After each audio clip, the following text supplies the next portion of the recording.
sandwiches, and mouth-watering desserts.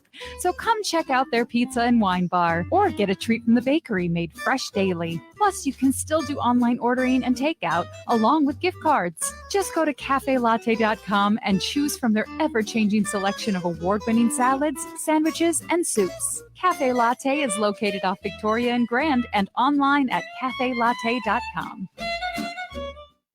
Tune in for Philosophy Talk, the program that questions everything. Except your intelligence. Coming up, microaggressions. Oh, like asking someone where you're really from. Yeah, that's something folks from marginalized communities experience all the time. And a lot of people who ask those questions don't even realize what they're doing. So, is it their fault?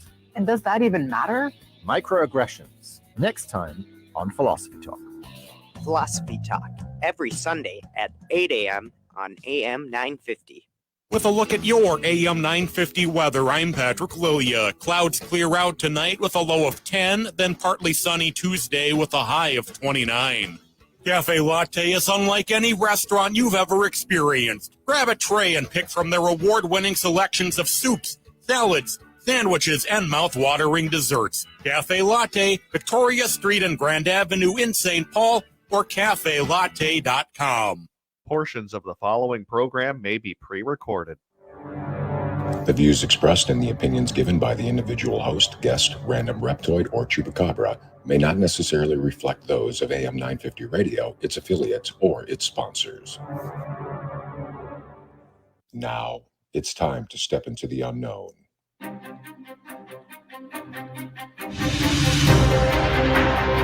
There are things people experience but never talk about. A shadow moving in the corner, flickering of the lights, a disembodied voice. We invite you to talk with us. Share your story, share your experience, because this isn't just your story. This is our story. This is Ghostbox Radio with Greg Bakken. And this is Ghostbox Radio on AM 950, where every night we talk about the paranormal, ufology, Bigfoot, and so much more. My name is Greg Bakken. Thank you very much for joining me this Monday after Thanksgiving. I hope everybody had a wonderful holiday, however you celebrated it. I had a great weekend. You didn't ask, but I'm going to tell you anyway. I had a great weekend, and it was really nice. I actually, as someone who is listening right now, I know I got to meet some people I never met before over Thanksgiving.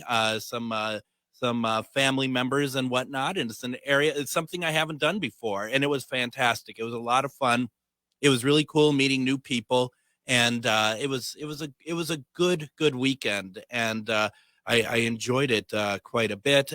So I hope everybody had something fun. I haven't been in the studio since Tuesday. We pre-recorded Wednesday and Thursday show, and I'm kind of like, how do I get in here? I kind of forgot just about everything.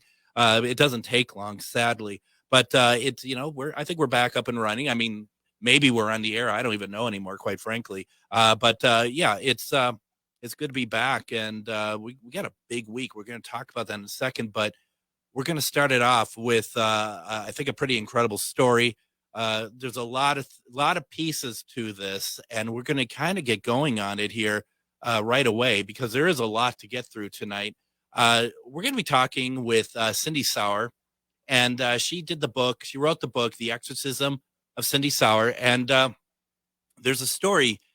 I mean, obviously there's a story within the book, but there's a story beyond why we can't get the book at the moment. There's a lot of things to talk about here.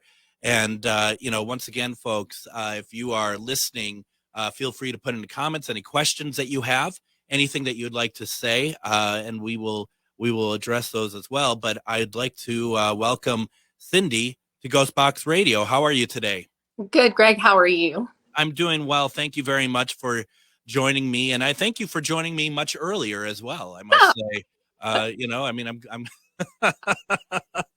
I was ready. I was excited. I mean, you were. Do you mind if I tell the story real fast?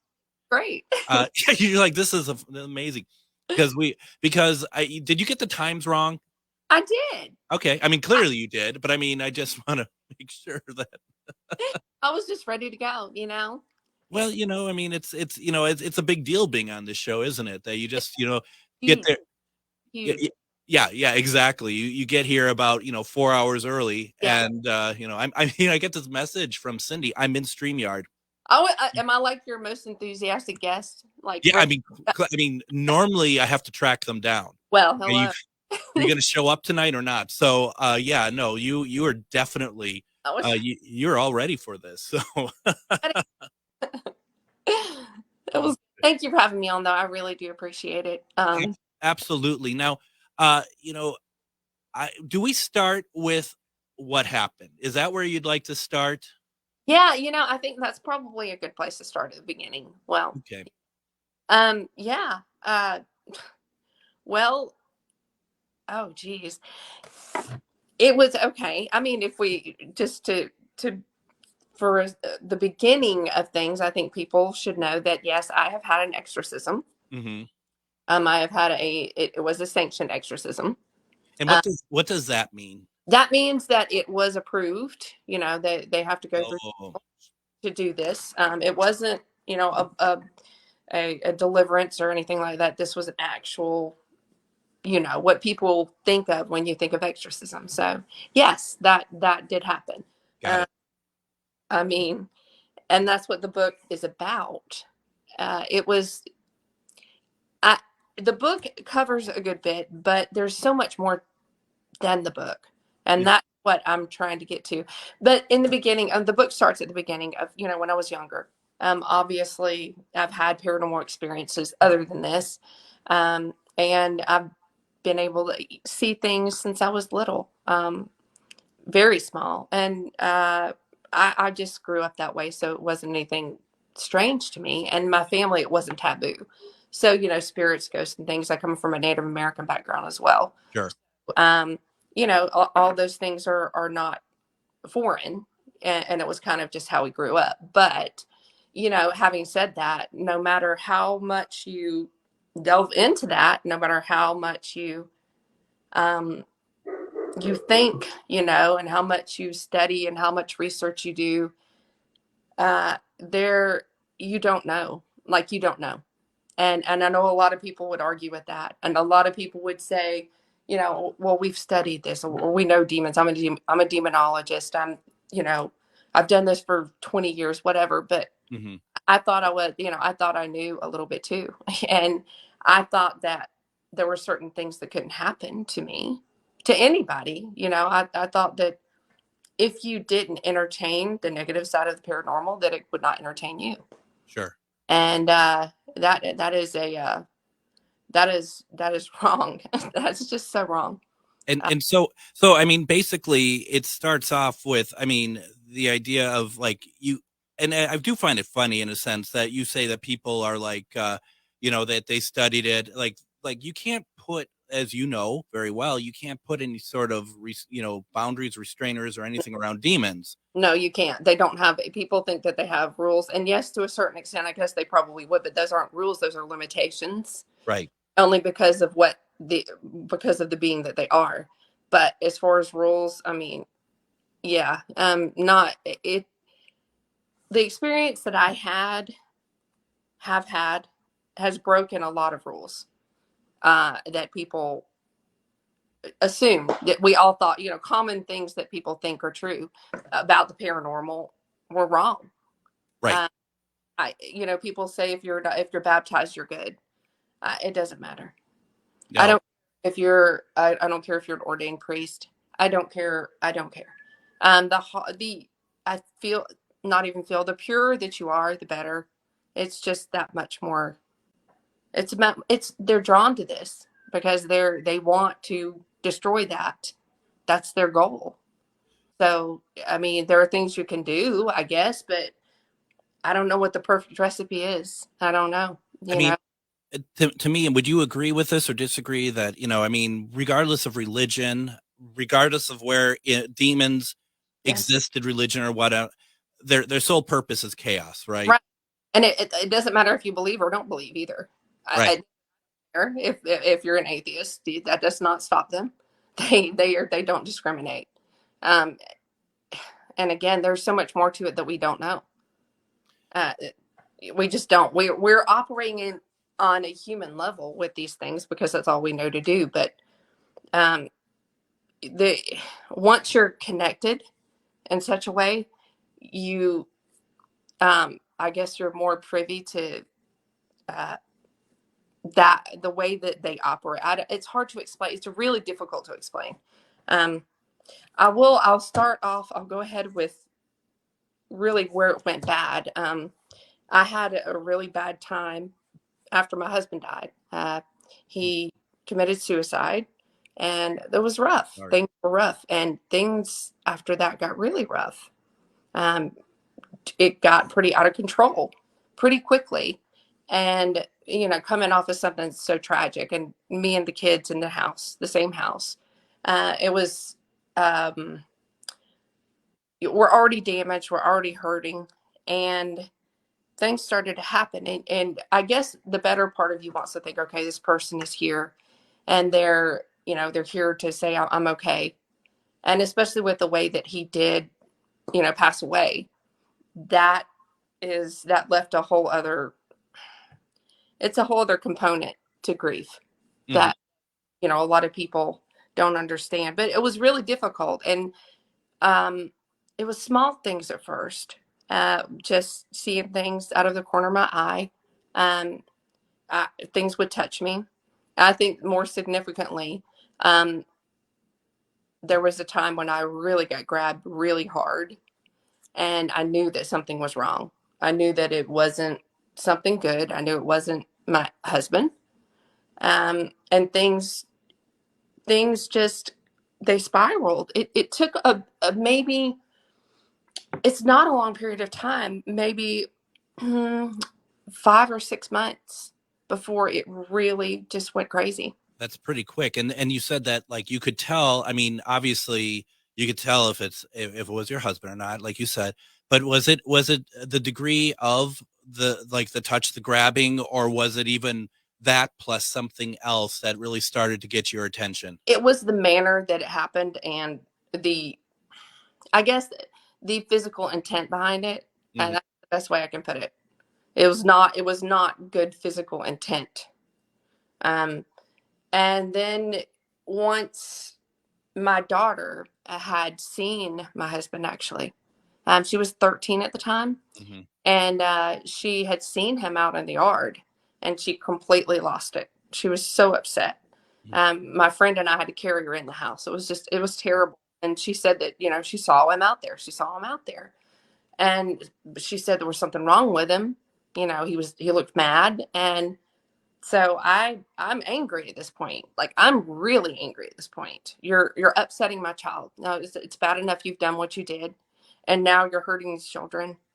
And I was angry. So I'm going to be a mother, and I'm going to go out there and try to fix this.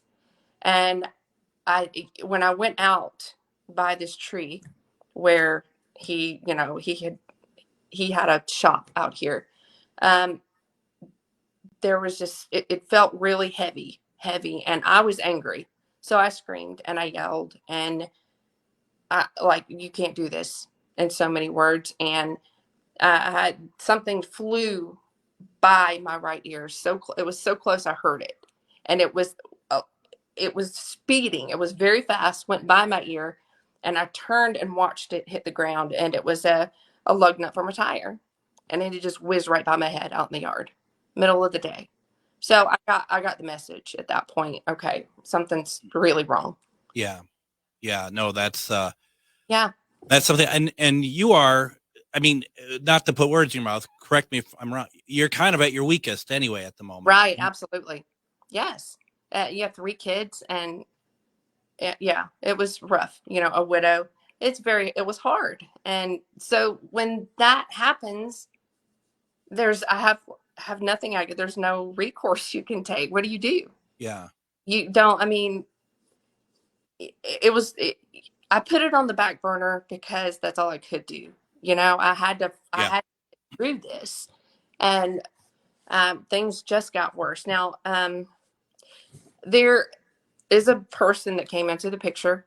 That one's going to be tough.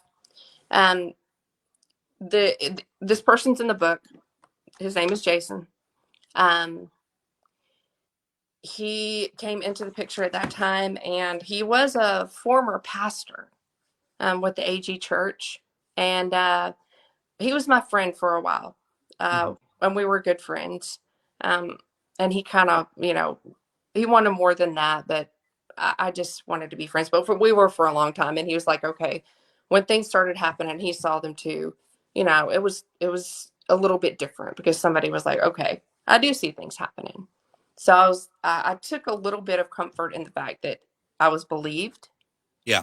And I just kind of went about my business and hoping that it would get better, that it would just kind of drop off. Maybe it was this energy and all. I mean, after someone commits suicide in a home, I mean, obviously, there are risks for things to be there. So I was thinking, this is maybe what it was. Maybe it's just going to kind of die down and it will go away. And I was very wrong. It got worse. Oh yeah, it got worse. It got very worse. A lot worse. Cindy, why don't we do this? I'd like to, because I feel like we're going to get into that here. Why don't I go ahead, take our first break? That way we can focus more on what you're talking about. This is a very tough story to listen to. Yeah. I mean, you could tell it's very tough for you to recall. So let's take a break. When we get back, we're going to listen more to Cindy Sauer. You're listening to Ghostbox Radio on AM 950.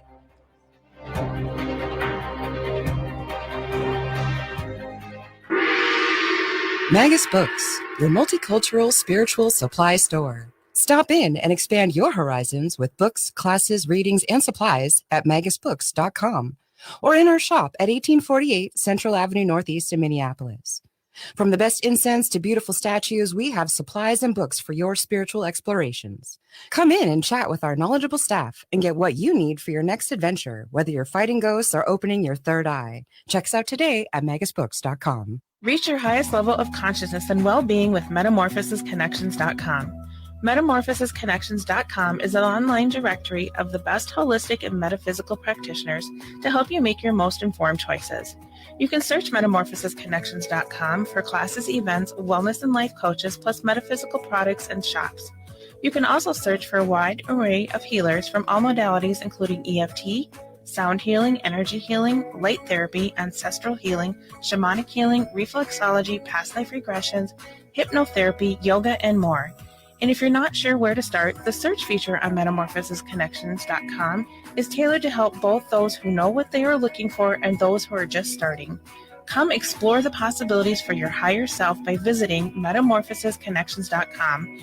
Their experienced practitioners can guide both beginners and those that are already on their spiritual journey. That's metamorphosisconnection.com, your link to direct you on your spiritual transformation. Hello, I'm Jody, also known as Witch Jody on social media. I opened Midwest Witchery and Healing in historic Stillwater because as a nurse, I love to help others. When you come and visit Midwest Witchery and Healing, you will find everything from divination and magical services, classes to ritual tools, jewelries, handcrafted candles, witchy gear, and much more. My store is a safe environment for all on their own unique path. Look for the purple door. Find out more at MidwestWitcheryHealing.com. Hi, this is Paul Metza, inviting you to listen to the Wall of Power Radio Hour every weekend on AM 950. We are on at 6 p.m. on Saturday. We feature artists, musicians, raconteurs, private detectives, and more. 6 p.m. Saturday night on AM 950. Wall of Power Radio Hour.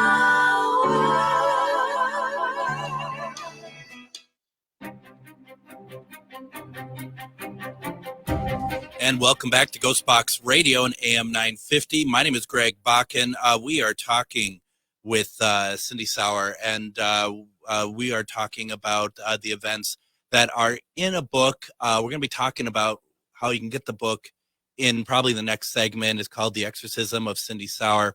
And Cindy, I do have to ask you, are you doing all right over there? Okay. Yes. I mean, I know this is not, it's tough. Yeah. It's but even though it's not easy, I really feel like people need to know this.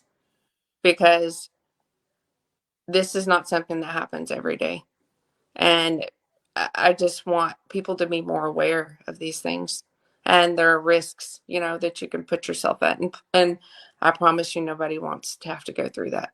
No. So where we left off, folks, is that Cindy's husband passed away, and things started to get aggressive with spirit energy. Where we left off talking about something being thrown at her outside after an appearance of her husband, seen by her daughter. A lug nut was thrown at you, Cindy. And I just, before we get on it, at the time, did you think the appearance of your husband was really him? And now do you think, if you did, do you now think that was him or that was something else? At the time I did think it was him. I did. And I thought that he was very angry at me. Okay. That was not him. No. I percent that it wasn't him. Yeah, at the time I did. And it was scary, because if he's capable of doing that, and this is the man I was with for 18 years, Yeah. if of doing that, like, what did I do? What is he gonna do if he can? So yeah, that was rough, because when we were married, it was tough. There was abuse. He was an alcoholic for a good long time, so it was hard. So you have to go there. Your brain has to go there. That's the first thing you think. So yeah, at the time I did. Now, no, I know it wasn't him. So, I get it. yeah. So what happened next? I think that other things were thrown. Those weren't the only things that were thrown. There was a Bible that went across the room. It got destroyed. It just flew across the room, pages everywhere. Things like that would happen. My crucifix. It's so strange, because looking back on it now, a big picture is different. But when these small things happen, you're more tolerant to them. I had a crucifix that broke. It fell off the wall, and I watched it fall, and it broke at the wrists and at the ankles, and so Christ broke off that way. Wow. Yeah, that was disturbing. Crosses would be upside down. They really would. Things would move. Things would roll. Doors would open and close. It just kept escalating. There was a time when all the cabinets in the kitchen would open at one time. They would open and slam. The dryer would open and slam. That was the physical stuff that started to kind of, it started to escalate that way. And that was just not there yet. We're not there yet. This is like the infestation stage of the four stages of demonic possession. The thing is that at these times I could hear these things speaking to me. And I just thought, I'm stressed. I'm stressed. This is a lot, and I'm just stressed. But I did hear them, and it was whispers. And at that point, just these incessant whispers. When I would get really stressed out, especially. And, I just didn't think much of it as far as it being something outside of me. And as far as being I've been in the paranormal field, been researching for a very long time, and even long before that. And I never studied demons. I never studied demonology. I knew a little about it, but I was terrified of it. I didn't even want to give it any thought. So, thinking that it could be that, I was like, I didn't even entertain anything like that. And it's surreal. So how are you going to, it's hard to accept. So you can't just say, hey, look, I think there are demons around. Let's do something. It doesn't work that way. No, it doesn't work that way. Because it has to play with your sanity a little bit, right? A lot. And that's what these things do. That's the bigger part. As much as you see that happens outwardly to a person who is oppressed or possessed, the inward part, I promise you, there was 100 times more going on inside than there is outside. Absolutely. It's very much a battle. Even that person may be sitting still, but inside it is not still. These things are just, they're relentless, and they will attack you in here as much as they do outside. So, and I think that's something that people really don't know. That it's not a constant state of, you're not laying in a bed and puking and, all that. Right. You're functional. There are many moments when you're functional, but it's more terrifying because you don't know when you're not going to be. You don't know when they're going to do this again, so the waiting game is a tough game. And it's that really messes with your head too. And I think that's probably part of the plan. Everything that they do is systematically used to break you down. Well, and isn't it true? I mean, that when you're in these situations, when you're under possession, that the purpose is to isolate you from others, right? Absolutely. And they're good at that. They're good. People don't want to be around you when you're like that. No. Who wants to be around that?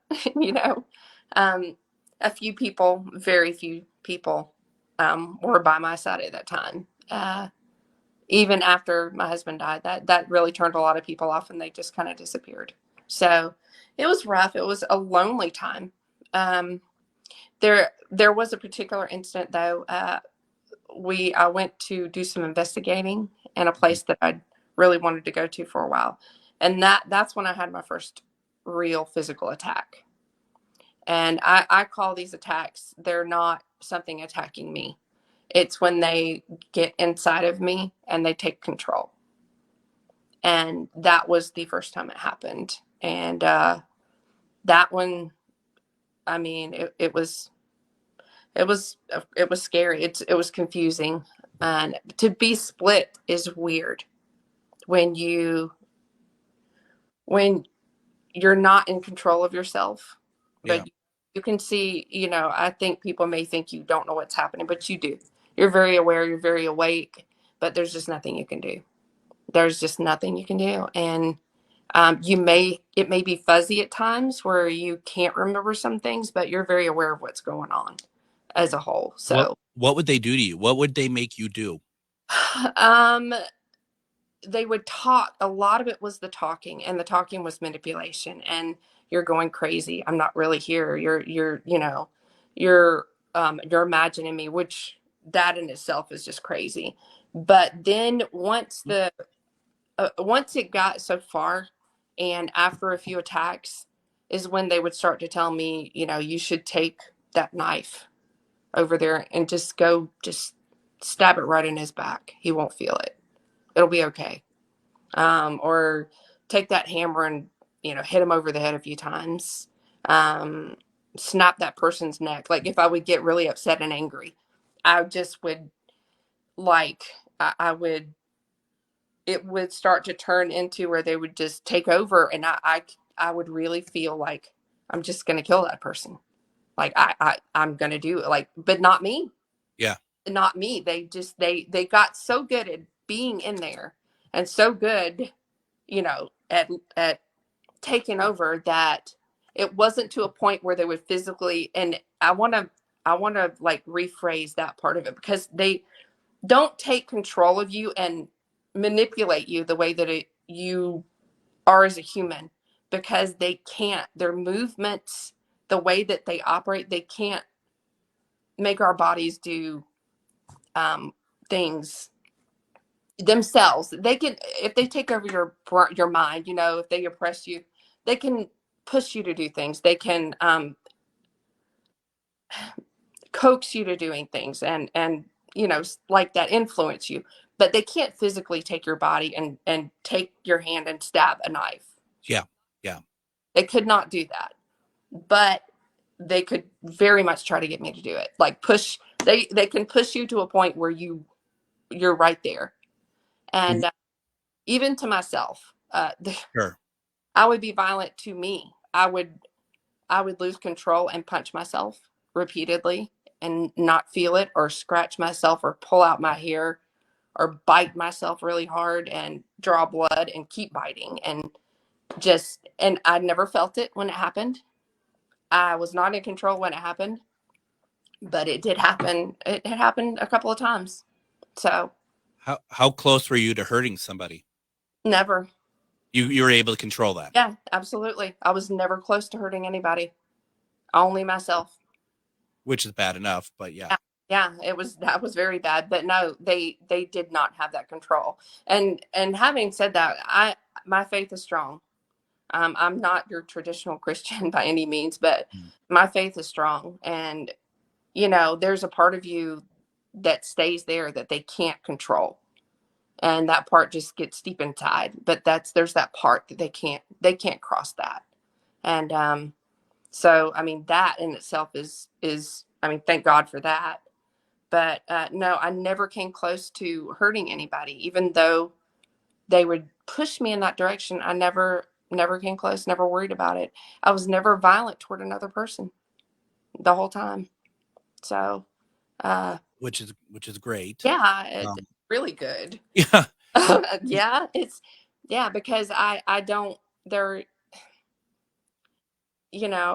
are things that you feel guilty over, you carry a certain amount of guilt for having to expose people to it. That's a big part of it.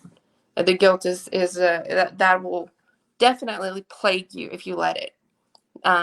Because after all, it is your body. Where do you think these, was it more than one? Was it multiple? It's never one. Yeah, right. It's always, yeah. Always many. Yeah, Always. that's true. Yes, there were many. Where do you think this started? I mean, do you think it started as simply you being at your weakest point? Did your husband have anything to do with it, being the type of person that he was, or from childhood? What do you think? Honestly, I really feel like that it was a childhood event that just needed a catalyst. Okay. And we've so many people have asked me that, and I've actually just discussed this with so many people, with the priest, with and that's the part that's confusing, because we don't really know for sure. We can't pinpoint it, and that makes it that much more difficult, because how do you solve it if you don't know what the origin is? Like, where did it come from? And we've tried different approaches to to helping and taking care of it. Did you ever think, I mean, did you try or ever think of like any sort of regression or anything like that? I mean, I'm sure everything I'm saying, you just like, yeah, Greg, do you think you haven't tried? Yeah, I don't know if there's anything I haven't tried yet, because I've been dealing with it for such a long time. Do you think that they're hiding it purposely in your mind? So yeah. Oh, absolutely. Yes. Just as much as if something's happening, let's just, for instance, say, the priest is coming over for an exorcism. They're not going to tell me, hey, I'm coming over at 12 for an exorcism. They're not going to tell me anything. There might say he wants to come and just speak to you for a minute, which is how they did the first time. Because whatever I know, they will know. So yeah. So I knew already. I knew what was going to happen. I already knew it. And they were going before the priest even got there. It was bad before that even happened. And they left me in the house by myself, which was not a good idea. I don't know why they did that, but the guy that was there, that was helping me, went out to meet the team, and they left me in the house. And by the time they got back in, I was going for the cutting board, and I was going to cut my leg open. I was being instructed to cut open my thigh and open it up to see what was in it. It was just a way of just making me crazy. And I started to really lose control physically, like hardcore lose control. Then by the time the priest got there, I was fully gone as far as I was aware, but and I had moments where I could come through, but it was pretty bad at that point. So how because how many sessions did your exorcism take? Well, I've had 2 exorcisms. Okay. Yeah, I've had 2. And they were 2 separate ones. The first one, how many? Oh goodness. Well, I don't know how long it was. It was quite a while. And they had to repeat the rite. I don't know. I know more than one time, but I'm not sure how many. They did record it, but I've never seen it. The recording is logged away, so I would prefer it be that way. Yeah. I don't know. I'm not sure, because there are, like I said, there are gaps, and there are moments when I was not, fully aware. I don't, and saying that, I don't know the lapses because I can't remember. So, right. And I've heard some of the people who were there have told me some things, like my eyes changed completely, just to white. I know I pushed a couch with just like my head, on the floor, like just pushed so hard the couch like went. It went 3 or 4 feet, I think. I know there were a lot of people holding me down, and that it's fuzzy, but I remember the just the basic structure of the people in the room. That's all I can that's the only way I can describe it, because I'm not seeing them, but I'm feeling them. Got it. And oh, it's so strange. It's just it's hard to convey. It's really hard to convey. And you're hoping that no one ever has to I be able to feel it from your thing. Yeah. No. I hate doing this. We're going to have to take another break it seems so ridiculous after having this very strong topic to be like, and we'll be right back. I'm sorry, we have to do it. So, and you know that, I know, I just feel really weird after a very heavy conversation. Why don't we do this? We're going to talk more about Cindy's exorcism. We're going to talk about her book. We're heading into the last segment. And we're going to continue this conversation about the exorcism of Cindy Sauer. You're listening to Ghostbox Radio on AM 950. Hello, I'm Jody, also known as Witch Jody on social media. I opened Midwest Witchery and Healing in historic Stillwater because as a nurse, I love to help others. When you come and visit Midwest Witchery and Healing, you will find everything from divination and magical services, classes to ritual tools, jewelries, handcrafted candles, witchy gear, and much more. My store is a safe environment for all on their own unique path. Look for the purple door. Find out more at MidwestWitcheryHealing.com.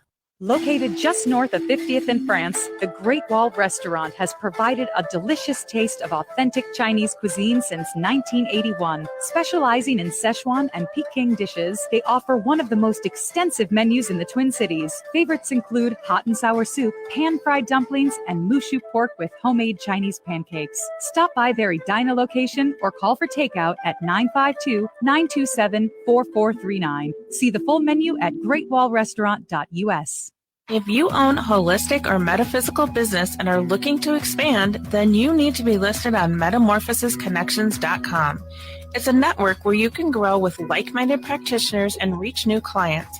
Metamorphosisconnections.com is an online directory you need to list yourself and your business. Our platform makes it easy for you to create listings of your products and services, and you can also choose to list your classes, events, and so much more. Metamorphosisconnections.com helps you create weekly and monthly promotional ads targeted towards your potential clients and promotes them for you via social media and newsletter. There are clients searching for your specialty right now. Let us help them find you. Start your listing today so you can share your own unique gifts and talents by finding the level of membership that best fits your needs. Let us help you reach your clients that are searching for what you do. Visit metamorphosisconnections.com and sign up today. With a look at your AM 950 weather, I'm Patrick Lilia. Clouds clear out tonight with a low of 10, then partly sunny Tuesday with a high of 29. Cafe Latte is unlike any restaurant you've ever experienced. Grab a tray and pick from their award-winning selections of soups, salads, sandwiches, and mouth-watering desserts. Cafe Latte, Victoria Street and Grand Avenue in St. Paul, or cafelatte.com. And join us this week on Ghostbox Radio with Greg Bakken. We are going to have on tomorrow, we're going to be talking about legendary monsters. We're talking with Lyle Blackburn. I've been trying to get Lyle on the show for about 8 years. So I think that it's high time that we get him on. Wednesday, we're going to be talking about Secrets of the Asylum that airs on Fox Nation. We're going to have Scott Porter in for that. You might remember Scott from the Tennessee Wraith Chasers back in the programs that they had done back in the day. Thursday, we're going to have the return of Moon Girl, Mistress of the Paranormal. She was on my first weeknight show, but we're going to be talking about Chinese face readings. And then Friday, it's the return of Casual Friday. And also we're going to have Joe Prozit stop by as well for a segment talking about the launch of his book series and For Order. But we have a very serious conversation going on right now. We have Cindy Sauer on her book that she's written that is not currently available, but will be, The Exorcism of Cindy Sauer. We are going to be talking about a lot of this, and got a comment for you, Cindy. Joe says that so much respect for Cindy. More than a survivor, takes a very strong person to share this story. And as you know, as we can see, I mean, this isn't an easy story to tell at all. And I appreciate you talking with us about it because I am not a demonologist, but I study it. Mm-hmm. And so it's, it's very interesting to see, what's going on. So you're free of it.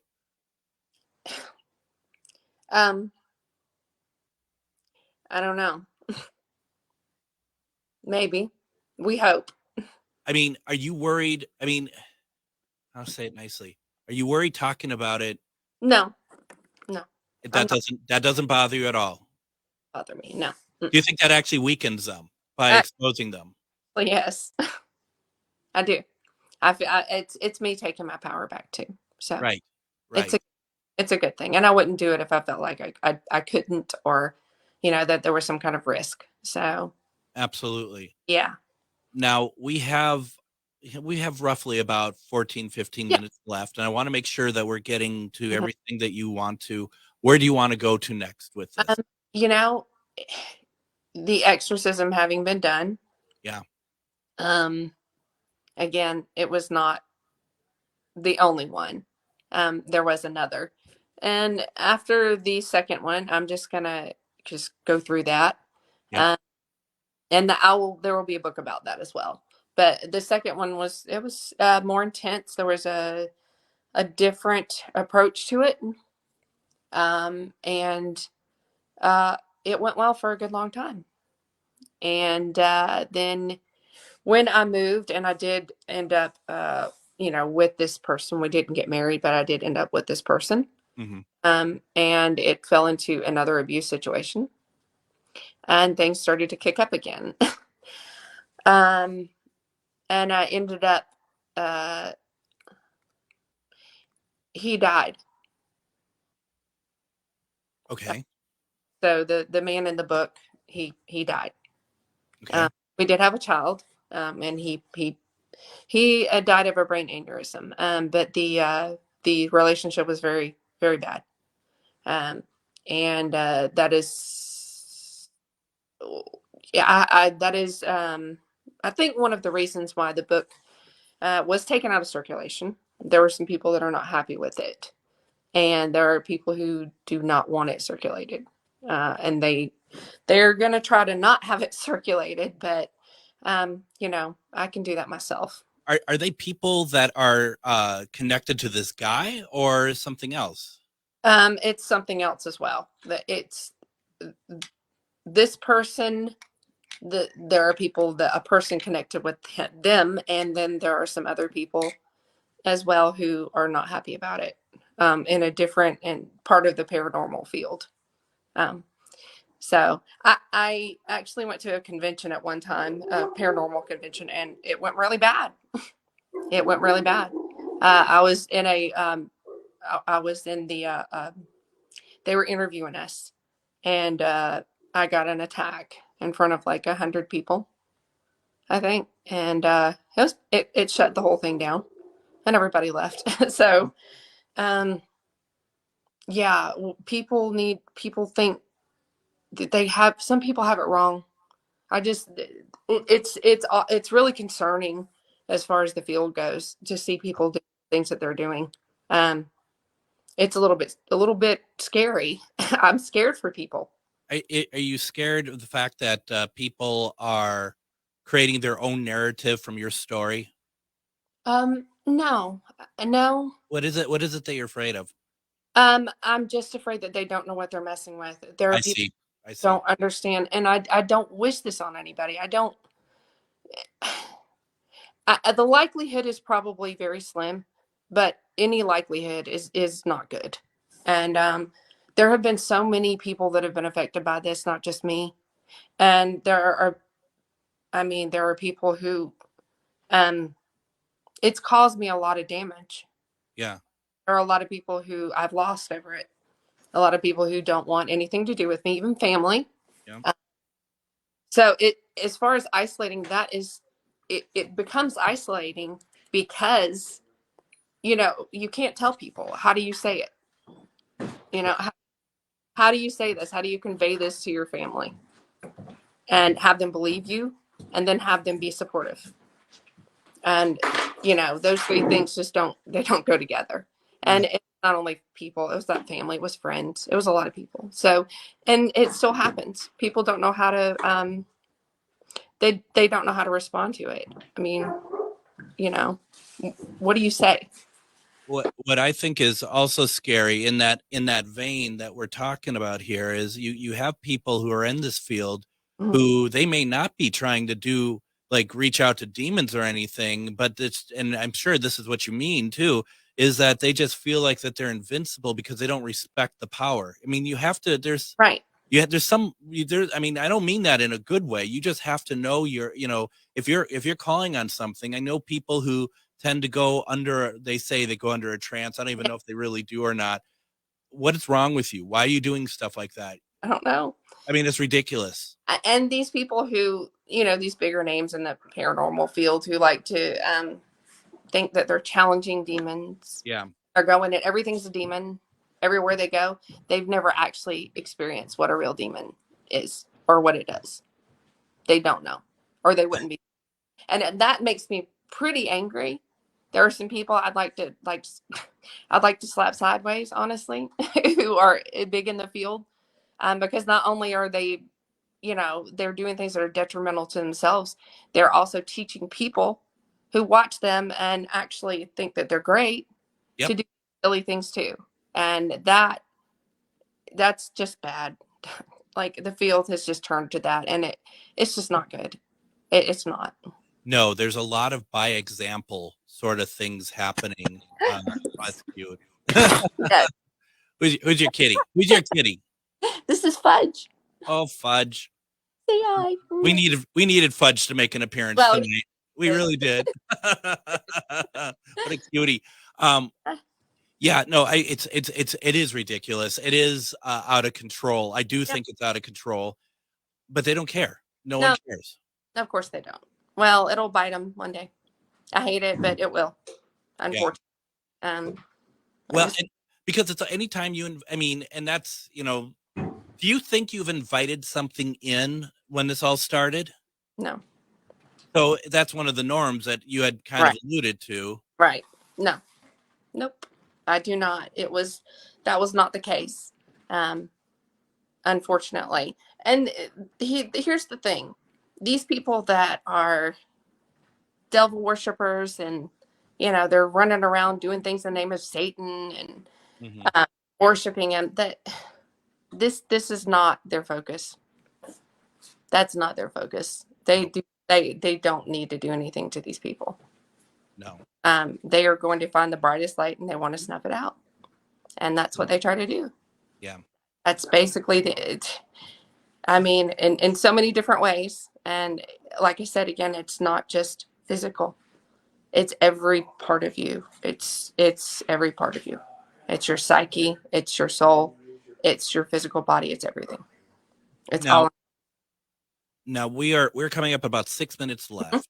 What is happening with the book then? Okay, so the book was taken out of circulation a few years ago. Yep. I did Dark Moon Press recently, and they did inform me that it was taken out of circulation. And I told them under no circumstances would I have taken it out of circulation. And I kind of had an idea of how that would have happened, and I don't really want to, say anything. Sure. Nope, that's fine. But it was, and I was not aware that for a few years now, it has not been able to be purchased. So we're going to fix that. We're in the works right now. We're fixing that. And I am purchasing a box of books. So if anybody would like a book at this point, all they would need to do is find me on Facebook. And it's Cynthia L. Sauer on Facebook right now.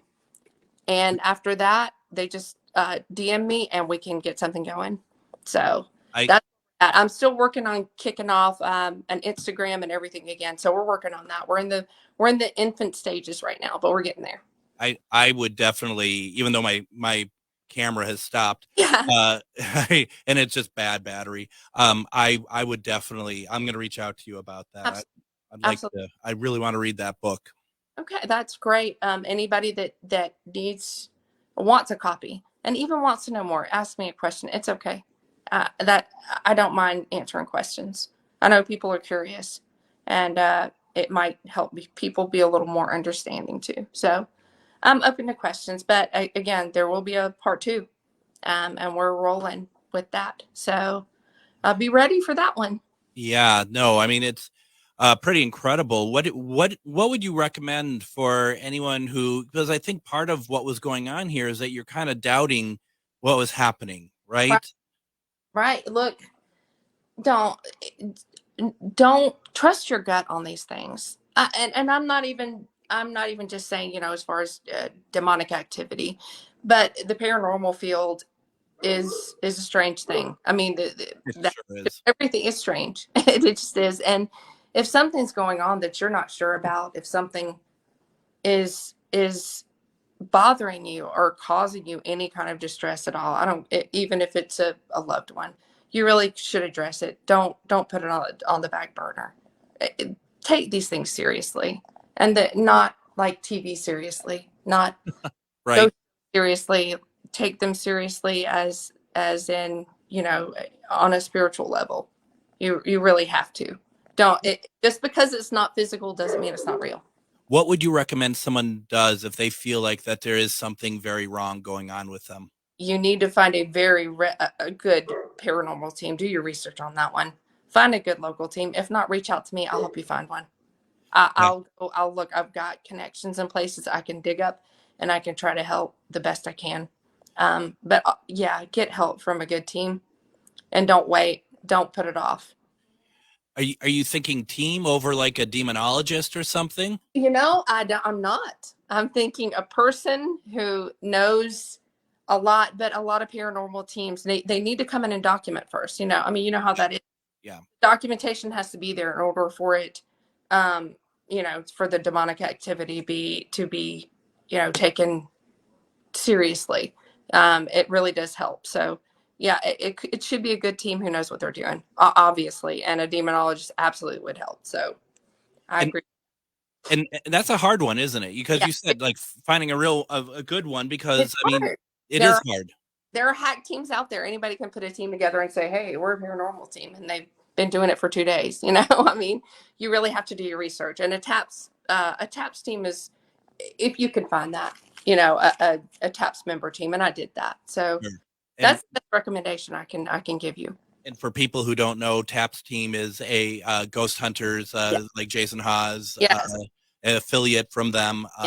And they have teams all over the world that are part of their group. and they're usually very good teams. So we have one in the Twin Cities here. So yeah, that would be my recommendation. So yeah, take it seriously. Take all seriously. It really, really, it is. And I mean, and you know, one last thing is before we start wrapping up. I mean, the one thing that is very important too is, you know, what you had said about, you know, you feel like people are very quick to say, oh, it's a demon. But to your point, you'll know if it's something more than just some kind of spirit interference. You will know. Trust me, you will know. That's all I have to say. You will know. If you say, is it a demon? It's not. Right. Oh. That's a great way of saying it, actually. If you even question it. Yeah, then it's not.